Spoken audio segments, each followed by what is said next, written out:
क्षमा झरे तुषार परे पापी तो पाप धोई যিশুଙ୍କର ସିରୁଧିର ପ୍ରେମ ହି ପ୍ରେମ ନେଇ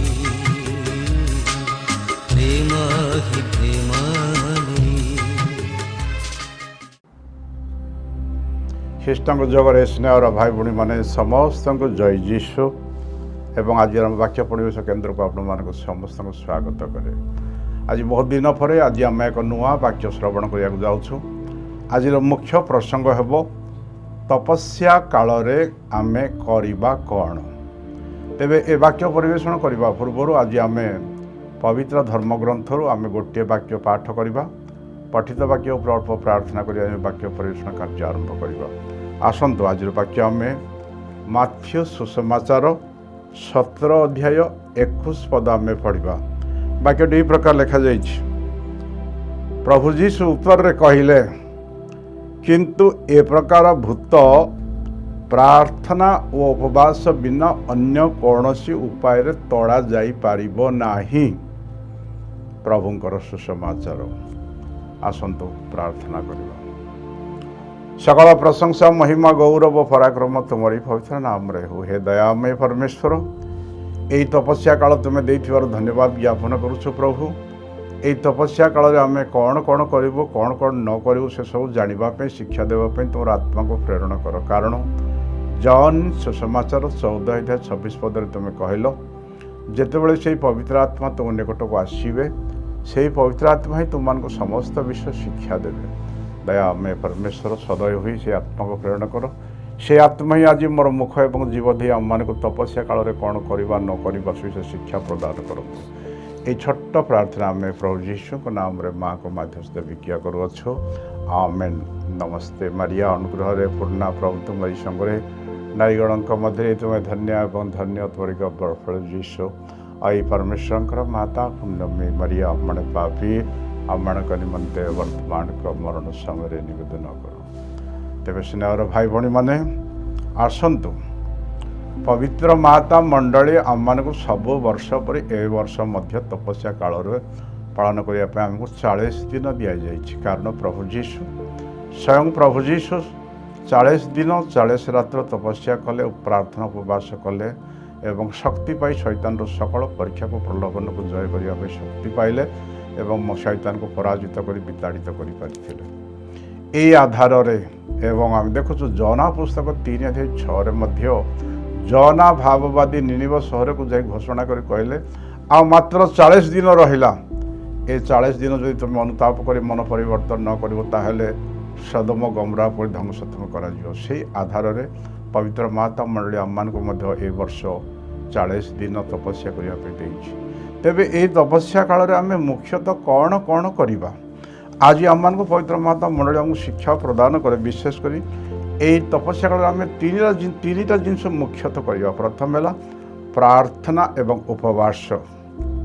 କାରଣ ଉପବାସ କରି ଖାଲି ପ୍ରାର୍ଥନା କଲେ କିଛି ମୂଲ୍ୟ ନାହିଁ, କିମ୍ବା ଖାଲି ପ୍ରାର୍ଥନା ଥିବ ଉପବାସ ନଥିଲେ ସେ ଆମକୁ କିଛି ଲାଭ ହେବନି। ତେଣୁ ପ୍ରାର୍ଥନା ଏବଂ ଉପବାସ ଜଏଣ୍ଟଲି କରାଯାଇପାରେ। ତେଣୁ ପ୍ରଥମ ହେଲା ପ୍ରାର୍ଥନା ଉପବାସ କରିବା, ଦ୍ୱିତୀୟ ହେଲା ଦାନ ଧର୍ମ କରିବା, ତୃତୀୟ ହେଲା ଅନୁତାପ କରି ପ୍ରଭୁ ନିକଟ ପ୍ରତ୍ୟାବର୍ତ୍ତନ କରିବା। ତେବେ ଆସନ୍ତୁ ଆମେ ଗୋଟି ଗୋଟି କରି ଏ ବିଷୟ ତିନିଟା ବିଷୟ ପଢ଼ କରିବା, କେମିତି କରିବା ସେ ବିଷୟରେ କ'ଣ କହେ ଆମେ ଶିକ୍ଷା ପାଇବା। ଆସନ୍ତୁ ଦେଖିବା। କାରଣ ଆମକୁ ଜୋଏଲ ଭାବବାଦୀ 2 ଅଧ୍ୟାୟ 12 ପଦରେ ଧର୍ମଶାସ୍ତ୍ର କହେ, ଅନ୍ତତଃ ଆଜି ତୁମେ ସହୃଦୟରେ ଉପବାସ ପୂର୍ବକ ରୋଦନ କରି ବିଳାପ କରି ତୁମେ ଯଦି ପ୍ରତ୍ୟାବର୍ତ୍ତନ ପ୍ରଭୁଙ୍କ ନିକଟ ପ୍ରତ୍ୟାବର୍ତ୍ତନ କରିବ, ତୁମେ ବଞ୍ଚିବ। ସ୍ନେହର ଭାଇ ଭଉଣୀମାନେ, এই ଆଧାରରେ ଆମମାନଙ୍କୁ ଉପବାସ କରିବା ପାଇଁ ଆମକୁ ଦିଆଯାଇଛି। କାରଣ ପ୍ରଭୁ ଯୀଶୁ ସ୍ୱୟଂ ପ୍ରଭୁ ଯୀଶୁ 40 ଦିନ 40 ରାତ୍ର ଉପବାସ କଲେ। ତେବେ ଏ ଉପବାସଟା କାହିଁକି କରିବାର ଜରୁରୀ ସେ ବିଷୟରେ ଆମେ ଦେଖିବା ଆଜି। ଆସନ୍ତୁ ଆମେ ଆରମ୍ଭ କରିବା। ମାଥ୍ୟୁ ସୁସମାଚାର 17 ଅଧ୍ୟାୟ 14ରୁ 18 ପଦରେ ଆମେ ଦେଖୁଛୁ, ଜଣେ ଭାଇର ପ୍ରାୟ 10-12 ବର୍ଷର ପୁଅ କୁଡ଼େ एपिलिप्टिक बेमार है जख्मा सरी अपस्मार बेमार है मूर्छा बेमार है बेले बेले पानी रे पड़ जाऊला बेले बेले निआरे पड़ जाऊला छटपट होता एवं बेले बेले शैतान मंद आत्मा बारंबार विभिन्न विपदपूर्ण स्थान पके तार जीवन को नापी बारंबार चेष्टा कले से भाई तार पुओ को नहीं जीशुर शिष्य मान निकट गले किंतु जीशुर शिष्य मैंने सुस्थ कर पारे ना तापर से लोकटी जीशु निकट को गले जीशु धमक दे से मंदात्मा कहले रे दुष्ट आत्मा मंद गेट आउट या पदे कहू कहू से मंदात्मा तले पकईदेला एवं मंदात्मा ताठ से पिला चलीगला मंदात्मा चलीगला पिलाटा पूर्ण भाव में सुस्थ है हालेलुया। तेणु स्नेहर भाई भणी मैंने तार अर्थ है एथि आम जानूँ जे आम जीवन अनेक रोग एवं अनेक विकलांग जीवाणु कीटाणु भूताणु द्वारा होई न थाए गोटे गोटे मंद आत्मा आम देह भितर रही क्या मूक करे क्या बधिर करे क्या अंध करे एवं क्या रोगी करे क्या अपस्मार करे बा विभिन्न रोग आने जिते से मंद आत्मा को बाहर कर दि जाए तोड़ी दि जाए ताहले आम पूर्णांग भाव में सुस्थ होता रोगर सुस्थ पाई एवं विकलांग दूर हुए। उदाहरण स्वरूप यही सुसमाचार आम प्रभु जीशु देखे जो सुस्थ कले से पिलाटा मंदात्मा को बाहर करू करू से पिलाटा पूर्ण भाव में सुस्थ है। खाली सेतकी नुह आम देखा आप देखो माथ्यू सुसमाचार 12:22 गोटे लोक जन्मर अंध भी होता मूक भी होता कथा कही पार नाला आउ जड़े लोक से माथ्यू सुसमाचार 9:33 आम देखा पाऊँ माथ्यू 9:3 आम देखा पाऊँ आउ जड़े लोक कथा कही पार न ओ ये लोक दीटा ठारू प्रभु जीशु धमक दे गोटे गोटे वाक्य व्यवहार करी से मंदात्मा से शरीर विदाय करू करू से पूर्ण भाव में देखी भी पारे एवं कथा भी कही पारे। खाली सेतकी नुह लुक सुसमाचार 13:12 और 16 आम देखु जड़े स्त्री लोक से सीधा ही चली बंका ही रहा कुजी ही चलुला प्रायतः जन्मर प्राय बंका ही चलुला सीधा ठिया ही पार नाला ता देहरु प्रभु जीशु धमक दे से मंद आत्मा बाहर करू करू से स्त्री लोकटा सीधा ही चलिया को आरंभ कला। देखो आम ये 3टा दृष्टांत आम देखा पाऊँ जे अनेक लोक विकलांग ही था किए अंध होता है किए मूक होता है किए कुजी होता है सीधा ही चल न पारे ए प्रकार विभिन्न प्रकार मंद आत्मा विभिन्न प्रकार विकलांग रोग गुड़िक साधारणतः मंद आत्मा द्वारा थाए गोटे गोटे मंद आत्मा से देह भितर थाए से क्या अंध करे क्या मूक करे क्या बधिर करे क्या पूजा करे क्या रोगी कर दियो जेत आम से मंद आत्मा को बाहर कर दि जाए से मंद आत्मा शरीर चलीगला क्षण से संपूर्ण भाव में सुस्थ हो पार्टी तार अर्थ है आमर बेका आमर बेमार पछरे आमर विकलांगर पछरे गोटे गोटे मंद आत्मार हाथ रही प्रमाणित हो खाली सेतकी नुह मार्क सुसमाचार 5:9 और 13 आम देखु जड़े युवक 14-18-20 वर्ष युवक सी उलग्न होगी बुलूला मशाणी रे बुलूला धारुआ पथर ता देह को काटुला चित्कार करूला जो गाँ को जीव गाँव में समस्त भयभीत होते कारण ताको लोहार चेन रे बांधिले हम से लोहार चेन को छिंडिकी पड़ो कारण ता देह में मंद आत्मा रही थे किंतु जो जीशु निकट को आस आसुवा देखी कहले हे परात्मा पुत्र जीशु तुम्हें मन निकट कहीं आसुच जीशु पचारे चुप पचार धमक दी कहले चुप नीरव रहा कहले और पचारे तुम नाम कौन सी कहला मोर नाम बाहिनी से मार्क 9:13 कहले मोर नाम बाहिनी एवं से मंद आत्मा से युवक मंद आत्मा गुड़िक जीशु को अनुरोध कले आमको बाहर को पठान अंततः ए घुषरी पल भर जावाई मत अनुमति दियो जीशु कहले जाओ जाओ बोलू बोलू ए युवक देह जिते मंद आत्मा थिले से घुषरी पल भर प्रवेश कले एवं घुषरी गुड़िक जाकि समुद्र भर बुड़ी सब जाक मरीगले लेखाही आपंकर से मार्क सुसमाचार 9:13-14 लेखा जाइए घुषरी पलर संख्या है 2000 थिला। अब बर्तमान देखूँ गोटे मंद आत्मा गोटे घुषरी भितर जब पशिबो ताहले घुषरी संख्या जब 2000 थिला ताहले 2000टी मंद आत्मा ए युवक देह भितर थिबारु लोहा चेन को मध्य छिंडेकी से पड़े जाऊला कहीं आयत्त कर पारे से जो गाँव को आसते तुम भय भीतर समस्त झरका गोड़ बंद कर लुचिकी रोकते तार अर्थ प्रभु जीशु आज से युवक पाखर मंद आत्मा बाहर को जाओ बोलू बोलू सब महात्मा बाहर गले मंद आत्मा चलीगला एवं सबू मंद आत्मा घुषरी पल भितर पशि घुषरी जाक सब मरीगले पानी बुड़ी मरीगले अर्थात ए युवक देहरे गोटे गोटे अनेक मंदात्मा थिबारु ए असामाजिक बा आंटी सोशल पिलाटी होता पागल हो बुलूला लुगापटा पिंधु नथिला देह को निजर लुहार निजर धारुआ पत्थर काटी चित्कार कर मशाणी बुलूला जिते प्रभु जीशु स्वयं जीशु से युवक देहरु से मंदात्मा गुड़िक सब विताड़ित कले ये पूरा सुना पिला हालेलुया। तेज स्नेहर भाई भणी मैंने आमर खाली एतकी नुह आमर इमोशन बा आमर भाव प्रबल आम बेले बेले अनेक लोक मैंने टिके टिके कथा नाकर नाकर राग हो जाऊँ किए जन आम चोरी कर किए जन दाड़ी कर किए जन व्यभिचार कर किए जन रोग पड़े किए तो मद पी जाती किए जन व्यभिचार करती किए जन अन्य डकायत करती ए सबू दुर्गुण पछरे गोटे गोटे मंदा आत्मार हाथ थाए जदि से मंदात्मा को आम देहर बाहर करा आम भी समस्ते सुना पिला हम कारण उदाहरण स्वरूप लाइट्र कलर आम साइंस पाठ विज्ञान पाठ पढ़ीचु लाइट्र कलर है स्वच्छ एवं धला किंतु कहीं आम बेले बेले रेड लाइट देखुचु बेले बेले नील लाइट कि देखुचु कारण से धला लाइट रे जदि आम नालीर बल्ब को भितर पूरे देले से आलोकटा नाली देखा जाउछि बा नील बल्ब जो कभर करदे से आलोक नील देखा जाए एक्चुअली वास्तविक क्षेत्र में आलोकर कलर है धला किंतु आम जो कभर दे था जहाँ जो कलर देले ता कलर है ठीक से ही भाई परमेश्वर आम को निज रूप सादृश्य सृष्टि कले आम समस्ते पवित्र समस्ते भल लोक मैंने किंतु जिते मंदात्मा से आम देह भर प्रवेश करूँ से आम बेले बेले निदुआ हो जाऊ रागी जाऊ क्रोध करूँ दाड़ी करूँ चोरी करूँ मद्यप हो जाऊ व्यभिचार कर मंदा आत्मा ही गोटे गोटे आम भर किए सब दुर्गुण आम करे तेणु कि जब मंदा आत्मा को जब आम देहर बाहर कर दि जाए ताहले आम संपूर्ण सुना पिला हम प्रेज द लॉर्ड।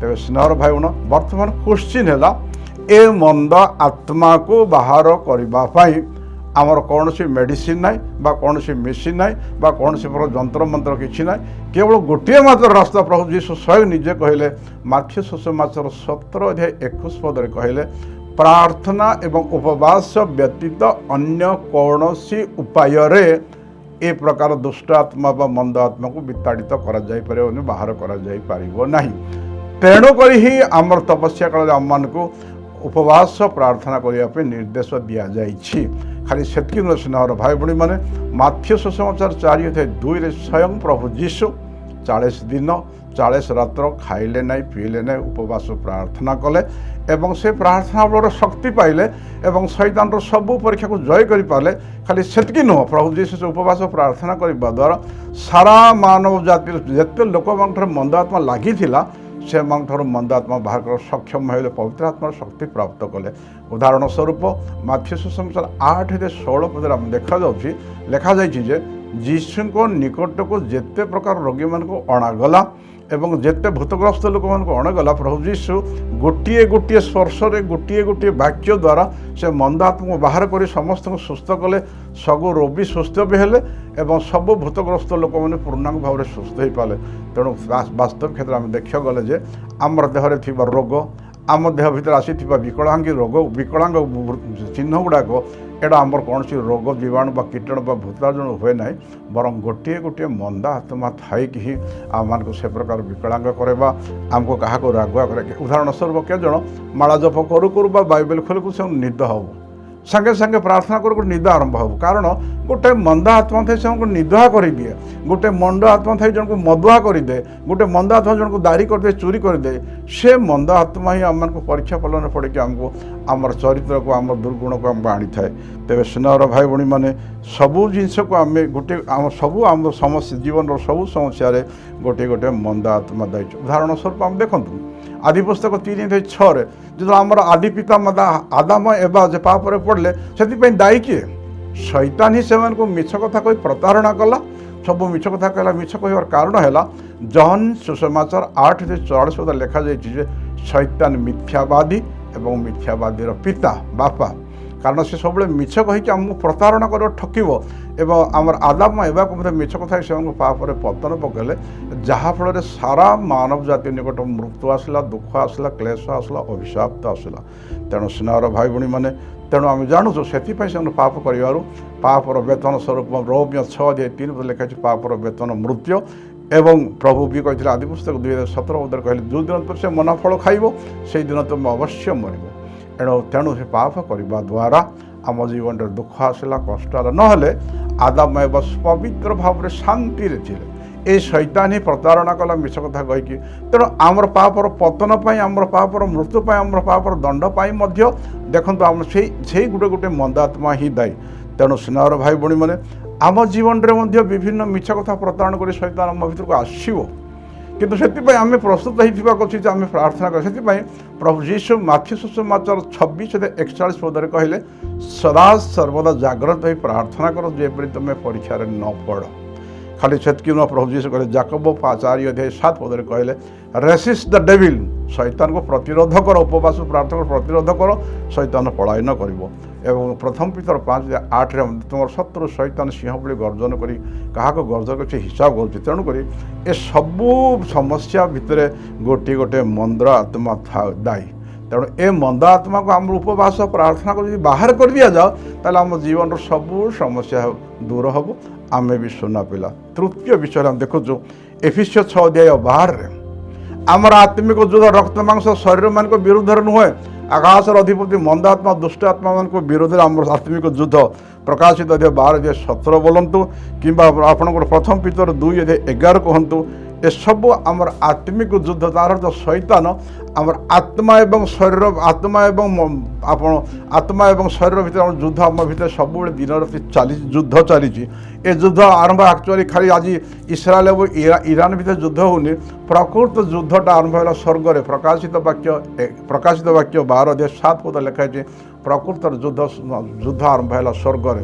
লুসিফর গোটে পট হেলে এবং আমার মিখাইল দূত গোটে পট হেলে, দুইটা পার্টি যুদ্ধ হেলা এবং লুসিফর পার্টি পরাজিত পৃথিবী নিক্ষিপ্ত হেলে। সে রাগ ক্ରୋଧରେ ସେମାନେ ସବୁଦିନ ପାଇଁ ସ୍ୱର୍ଗ ହରାଇଲେ ଦୂତ ମନ୍ଦ ଆତ୍ମା ଗୁଡ଼ାକ, ଏବଂ ଯେଉଁମାନେ ପରାଜିତ ହେଲେ ସେ ଦୂତମାନଙ୍କୁ ତଳକୁ ପୃଥିବୀକୁ ବିତାଡ଼ିତ କରାଗଲା। ସେ ରାଗ କ୍ରୋଧରେ ସେମାନେ ଆମ ବିରୁଦ୍ଧରେ ଦିନ ରାତି ଯୁଦ୍ଧ କରିଛନ୍ତି। ଏ ଯୁଦ୍ଧରେ ଜୟ କରିବା ପାଇଁ ହେଲେ ଆମମାନଙ୍କୁ ମଧ୍ୟ ସେଇ ଆତ୍ମାର ସହାୟତା ଦରକାର, ସେଇ ପବିତ୍ର ଆତ୍ମାର ସହାୟତା ଦରକାର। ତେଣୁ ହିଁ ଆମେମାନେ ପ୍ରଭୁଙ୍କୁ ଆମେ ମାଗିଥାଉଛୁ। କାରଣ ସାଧୁ ପାଉଲ ଏଫିସିୟ 6:14-17 କହନ୍ତି ଆମମାନଙ୍କୁ କ'ଣ କହନ୍ତି, ଯୁଦ୍ଧ ଆତ୍ମିକ ଯୁଦ୍ଧରେ ଷ୍ଟାଣ୍ଡ ହେବା ପାଇଁ, ଲଢ଼ିବା ପାଇଁ ହେଲେ ଆମମାନଙ୍କୁ ସତ୍ୟତାର କଟିବନ୍ଧନୀ କରିବା ଏବଂ ସୁସମାଚାରର ଜୋତା ପିନ୍ଧିବା, ବିଶ୍ୱାସର ସାଞ୍ଜୁ ଭିଡ଼ିବା ଏବଂ ପରିତ୍ରାଣର ହେଲମେଟ୍ ପିନ୍ଧିବା ଏବଂ ଆମର ଆତ୍ମାର ସୁରକ୍ଷାର ଖଡ଼ଗ ଯେ ପ୍ରଭୁଙ୍କର ବାକ୍ୟ, ଆକୁ ଧାରଣ କରି ଆମେ ଦିନ ରାତି ଆମର ଆତ୍ମିକ ଯୁଦ୍ଧରେ ଲଢ଼ିବାକୁ ହେବ। ତାହେଲେ ଆମେ ଆତ୍ମିକ ଶୈତାନକୁ ପରାସ୍ତ କରିବା ଏବଂ ତାହେଲେ ଆମେ ବିଜୟୀ ଲାଭ କରିବା। ତେଣୁ ସେଥିପାଇଁ ତ ପ୍ରଭୁ ଯୀଶୁ ମଧ୍ୟ ପ୍ରାର୍ଥନା କଲେ। କାରଣ ଯେତେବେଳେ ଆମେ ଉପବାସ ପ୍ରାର୍ଥନା କରୁ ଆମେ ପବିତ୍ର ଆତ୍ମାକୁ ପାଉ। କାରଣ ଆତ୍ମିକ ଯୁଦ୍ଧରେ ଆମେ ନିଜେ ନିଜେ କିଛି କରିପାରିନି। କାରଣ ପ୍ରଭୁ ଯୀଶୁ ନିଜେ କହିଲେ ଜନ୍ ସୁସମାଚାର 15:5 କହିଲେ ଯେ ମୋ ବିନା ତୁମେ କିଛି କରିପାରିବ ନାହିଁ। ତେଣୁ ଏ ଆତ୍ମିକ ଯୁଦ୍ଧରେ ଶୈତାନଙ୍କ ସାଙ୍ଗରେ ଲଢ଼ିବା ପାଇଁ ହେଲେ ଆମେ ନିଜେ ନିଜେ ଲଢ଼ିପାରିବାନି, ପବିତ୍ର ଆତ୍ମାର ସହାୟତା ଦରକାର। କାରଣ ଯିଶାୟା ପୁସ୍ତକ 28:2 ଲେଖାଯାଇଛି সেই পবিত্র আত্মা ହିଁ পিতা পরমেশ্বর বলিষ্ঠ মল্ল, 100টা মন্দ আত্মা আসলে গোটে হাতের কচাড়ি পকাই পারিবে। সেই পবিত্র আত্মার সহায়তা হলে হি আমি আত্মিক সাহায্য পাইবা এবং সেই পবিত্র আত্মাকে পাইবাকু মধ্য আমাকে উপবাস প্রার্থনা আবশ্যক আছে। তেণু তো প্রভু যীশু 40 দিন 40 রাত উপবাস কলে এবং মাথ্যু 4:2 এবং সে পবিত্র আত্মার শক্তি প্রাপ্ত করে শৈতানর পরীক্ষাকে পরাজিত কলে এবং শৈতানকে বিতাড়িত কলে এবং সমস্ত দেহর মন্দ আত্মাকে বাহার করে পরে।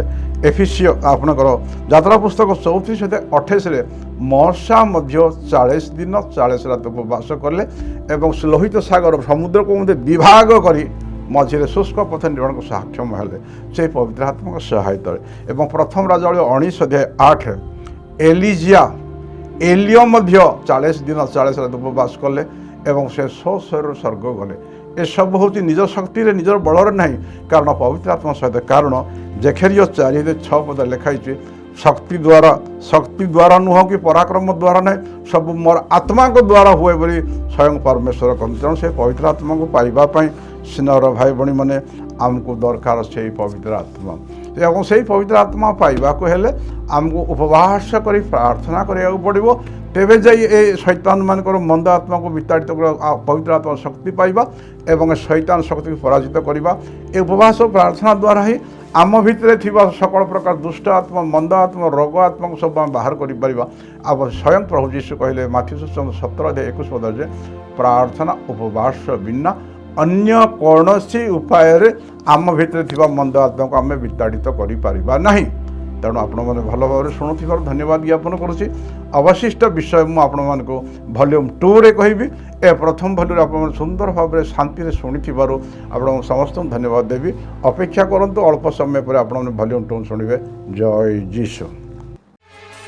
क्षमा झरे तुषार परे पापी तो पाप धोई जीशुଙ୍କର